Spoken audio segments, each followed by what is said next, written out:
سلام. اگر وارد بازار بورس، طلا یا کریپتو شده اید و احساس می‌کنید ضرر کرده اید، شما جزو 90% سرمایه گذارانی هستید که سرمایه خود را به دلیل یک اشتباه مهلک از دست می‌دهند. این اشتباه یک ایراد فنی نیست، یک ایراد روانی است. بازار مالی یک بازی بر پایه منطق است، اما شما با دو نیروی قوی وارد آن می‌شوید: طمع و ترس. این دو دقیقاً ابزارهای نهنگ‌ها برای بازی دادن شما هستند. شما نباید اجازه دهید احساسات کل استراتژیتان را تعیین کنند. طمع شما را وادار به خرید در اوج قیمت می کند و ترس وادار به فروش در کف قیمت.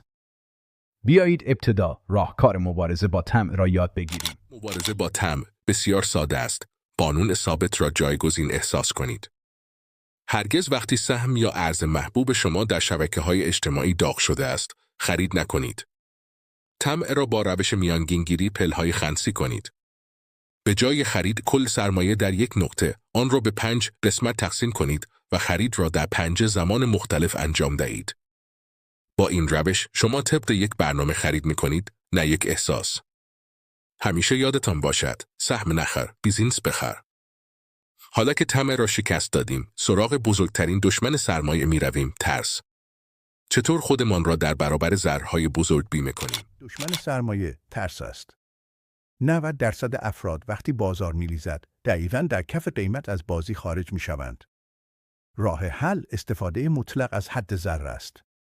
قبل از ورود به هر معامله حد ضرر خود را تعیین کنید.